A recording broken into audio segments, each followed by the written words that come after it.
అందరికీ నమస్తే అండి. శ్రీ క్రోధి నామ ఉగాది శుభాకాంక్షలు. సో అందరూ చాలా చక్కగా ఈరోజు పంచాంగం చూపించుకుని అనుకుంటాను. మన యొక్క వ్యయం ఎంత, మన లాభం ఎంత, అవమానం ఎంత, రాజపూజ్యం ఎంత, ఇవన్నీ మనము చిన్నప్పటి నుంచి నా ఎరుక ఉన్నప్పటి నుంచి కూడా నేను రెగ్యులర్గా మా విలేజ్లో ఒక కచేరీ అని ఉంటుంది. ఆ కచేరీ దగ్గరకు అయ్యగారు రావడము, అందరూ మన విలేజ్ పెద్దలు అక్కడికి ఒక సమావేశంలాగా అందరు రావడము, వచ్చి వాళ్ళ యొక్క జాతకాలు చెప్పించుకోవడము జరుగుతుంది మై డియర్ ఫ్రెండ్స్. సో ఇక్కడ వరకు చాలా బాగుంది. సో నేను కూడా చాలా హ్యాపీగా ఫీల్ అవుతాను. సో నా జాతక చక్రం మారుతుంది అని చెప్పేసి నేను ప్రతి ఇయర్ కూడా నేను ఆలోచిస్తూ ఉంటాను. కానీ మై డియర్ ఫ్రెండ్స్, ఇక్కడ ఒక్కటి గమనించాలి మై డియర్ ఫ్రెండ్స్, మన జాతక చక్రం ఎలా మారుతుంది. ఎందుకంటే ఒక 10 సంవత్సరాల నుంచి కావచ్చు, ఒక 10 రోజుల నుంచి కావచ్చు, ఒక 1 వీక్ నుంచి కావచ్చు, మనం ఏవైతే చేస్తున్నామో అవే చేస్తున్నాము. అంటే ఒక పేదవాడు 10 సంవత్సరాల నుంచి ఒక పేదవాడిలాగానే ఉంటున్నాడు. అదేవిధంగా ఒక ధనవంతుడు రోజు రోజుకి ఇంకా ధనవంతుడు అవుతున్నాడు. ఎందుకు మరి జాతక చక్రం మనం చూపించుకుంటున్నాం కదా ప్రతి సంవత్సరం కూడా, ఎందుకు మారట్లేదు మై డియర్ ఫ్రెండ్స్ అంటే, మన జాతక చక్రం అనేది మారేది మన యొక్క మైండ్ చక్రం మారినప్పుడు మాత్రమే మన జాతక చక్రం మారుతుంది. సో ఈ లాజిక్ అనేది నాకు కొంచెం వెళ్తూ ఉంటే అర్థమైంది మై డియర్ ఫ్రెండ్స్. ఎందుకంటే మనము ఎప్పుడైతే మనం చేయాల్సిన పనులను కొంచెం డిఫరెంట్గా చేస్తామో, మనము ఇంతకు ముందు కంటే, నిన్నటి కంటే, ఒక సంవత్సరం కంటే, 2 సంవత్సరాల కంటే కొత్తగా ఆలోచించి కనుక మనం కొత్త పనులు చేస్తామో అప్పుడే మన లైఫ్ అనే జాతక చక్రం మారుతుంది మై డియర్ ఫ్రెండ్స్. కానీ ఇక్కడ మనం ఏం చేస్తున్నామంటే కొన్ని సంవత్సరాల నుంచి అదే చేస్తున్నాము. కానీ కొత్త సంవత్సరం వచ్చిందంటే మనము చాలా చక్కగా వెళ్ళి అయ్యగారి దగ్గర కూర్చొని, స్వామి నా జాతక చక్రం ఎలా ఉంది ఈ సంవత్సరం, నాకు ఏ విధంగా నేను అభివృద్ధి చెందగలుగుతాను ఈ సంవత్సరం అని వాళ్ళకు ఒక సంభావన ఇచ్చామని చెప్పుకుంటున్నామే.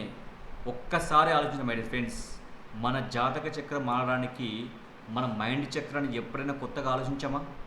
లేదే. సో ఇంతకుముందులాగా నెక్స్ట్ ఇయర్ అలా ఉంటుంది. ఎస్, తప్పకుండా ఇప్పుడు మీరు రాసి పెట్టుకోండి, శ్రీ క్రోధినామ సంవత్సరం ఎలా ఉంటుందో నెక్స్ట్ వచ్చే సంవత్సరం ఉగాది కూడా అలానే ఉంటుంది. ఎందుకంటే కొత్తగా ఆలోచించట్లేదు కదా, నువ్వు కొత్తగా డిసిషన్ తీసుకోవట్లే కదా, నీకు కంఫర్ట్ జోన్ కావాలి. ఎస్, తిన్నామా పడుకున్నామా లేచామనే comfort zone. My dear friends, నేను కొంతమందిని మాత్రమే అంటున్నాను. సో మనం ఎప్పుడైతే మన యొక్క మైండ్ జాతక చక్రం మార్చుకుంటామో, మన మైండ్ సెట్ మార్చుకుంటామో, ఖచ్చితంగా మనకు నిన్నటి కంటే, ఒక సంవత్సరం కంటే, ఒక 10 years కంటే వచ్చే రిజల్ట్స్ చాలా చక్కగా వస్తాయి మై డియర్ ఫ్రెండ్స్. ఎందుకంటే ఒక కూలి చేసేవాడు ప్రతి సంవత్సరం అదే కూలి చేసుకుంటూ అతని యొక్క జాతకాన్ని మార్చుకోలేకపోతున్నాడు. కానీ ఒక కోటీశ్వరుడు కావచ్చు, ఒక ధనవంతుని యొక్క ఆలోచనలు కావచ్చు, ఎప్పుడైతే మనము ఒక ధనవంతునిలాగా ఆలోచిస్తామో మన యొక్క ఆలోచన విధానం కావచ్చు, మనం చేసే వర్క్ కావచ్చు, తప్పకుండా చేంజ్ అవుతుంది మై డియర్ ఫ్రెండ్స్.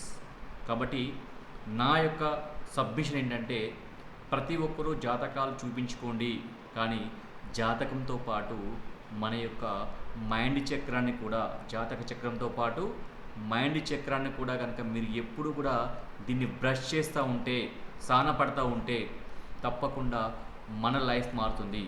దాని కొరకు మనం ఏం చేస్తున్నాము, కొత్తగా ఏం చేస్తున్నాము. సో చాలామంది ఉన్నారండి మార్కెట్లో, నాలాంటి వాళ్ళు చాలామంది హెల్ప్ చేయడానికి ముందుకు వస్తున్నారు.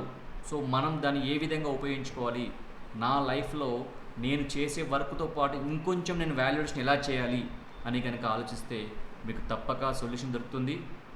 ఇంకెందుకు ఆలస్యం. సో నేను మీ 10x మోహన్ బాబు ఉన్నాను. సో డెఫినెట్లీ మీ గోల్స్ నా ముందు ఉంచండి. డెఫినెట్లీ నాకు చేతనైన సహాయం చేస్తాను. అది ఒక ఫైనాన్షియల్ పరంగా కావచ్చు, ఒక కెరీర్ పరంగా కావచ్చు, డెఫినెట్లీ నా సపోర్ట్ ఉంటుంది మై డియర్ ఫ్రెండ్స్. సో నా ఛానల్ కొత్తగా చూస్తే మీరు లైక్ చేయండి, షేర్ చేయండి, సబ్స్క్రైబ్ చేయండి, అదేవిధంగా కామెంట్ కూడా చేయండి. నేను మీ 10x మోహన్ బాబుని. Have a great day. Thank you one and all.